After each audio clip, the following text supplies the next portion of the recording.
नमस्कार, उज्ज्वलाच किचनमध्ये तुमचं स्वागत आहे. तर आज आपण कराडमध्ये बनवला जाणारा ढाबा स्टाईल अख्खा मसूर कसा बनवायचा ते बघणार आहोत. खूप सोपी रेसिपी आहे. त्यासोबतच चवीलाही खूप छान लागते. चला तर मग रेसिपीला सुरुवात करूयात. तर सगळ्यात अगोदर इथे मी 1 वाटी अख्खा मसूर घेतलेला आहे, जो 3 ते 4 पाण्याने स्वच्छ धुवून घेतलेला आहे. त्यानंतर 4 तासासाठी याला भिजत घातलं होता. तर आता एका कढईमध्ये 1.5 टेबलस्पून इतकं तेल घातलेलं आहे. ढाबा स्टाईल करतोय तर तेल थोडंसं जास्तच लागणार आहे. तेल तापलं की त्यामध्ये 1 चमचा जिरं घालायचं आहे. जिरं छान फुललं गेलं की त्यामध्ये 4 मध्यम आकाराचे कांदे बारीक चिरून घालणार आहोत. ढाब्यावर जी पद्धत वापरली जाते तीच पद्धत आपण इथे वापरणार आहोत. त्यामुळे कांद्याचे प्रमाण थोडे जास्त लागणार आहे.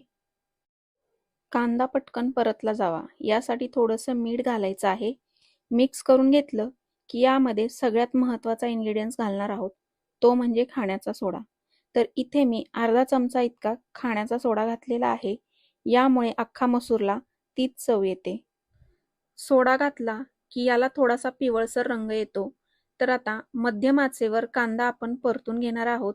तर इथे तुम्ही बघू शकता कांदा जो आहे तो तेलामध्ये पूर्णपणे विरघळला गेलेला आहे. यामुळे अख्खा मसूर चवीला खूप मस्त लागतो. तर आता कांदा परतून झालेला आहे. यामध्ये कोरडे मसाले घालणार आहोत. तर सगळ्यात अगोदर अर्धा चमचा धने पावडर, अर्धा चमचा जिरे पावडर, त्यासोबतच अर्धा चमचा हळद आणि 1 चमचा लाल तिखट घालायचा आहे. मसाले घालून झाले की फक्त अर्धा मिनिट परतून घेतलेला आहे. तर आता भिजत ठेवलेला अख्खा मसूर घालायचा आहे. त्यानंतर अख्खा मसूर घातला की 1 मिनिटभर तरी मसाल्यांमध्ये परतून घेणार आहोत. परतून झालेला आहे. तर आता यामध्ये 1 ग्लासभर इतकं पाणी घालायचं आहे. त्यानंतर मिक्स करून हाय फ्लेमवर 1 उकळी आणायची आहे. तर इथे तुम्ही बघू शकता 1 उकळी आलेली आहे. तर आता झाकण ठेवायचं आणि मध्यम आचेवर 10 ते 15 मिनिटं मसूर जो आहे तो शिजवून घेणार आहोत. तर मसूर शिजण्यासाठी मला 15 मिनिटं लागलेली आहेत. तर झाकण काढून आपण चेक करूयात. तर तुम्ही बघू शकता मसूर एकदम मऊ शिजला गेलेला आहे. मसूर भिजत घातल्यामुळे खूप जास्त वेळ नाही लागत शिजण्यासाठी. त्यानंतर शिजलेला मसूर बाजूला ठेवून याचा तडका बनवायचा आहे. तर त्यासाठी कढईमध्ये 1 टेबलस्पून इतकं तेल घातलेलं आहे.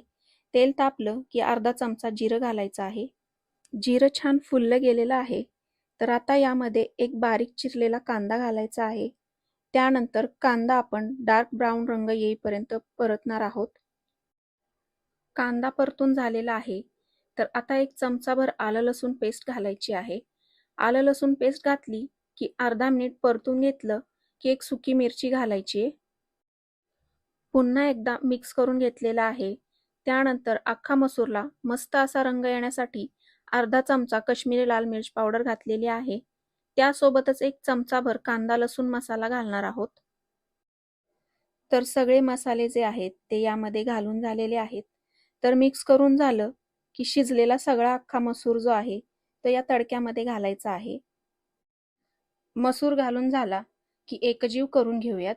जर गरज वाटली तर त्यामध्ये गरम पाणी ॲड करू शकता. त्यानंतर चवीपुरतं मीठ घालून पुन्हा एकदा मिक्स करून घेऊयात.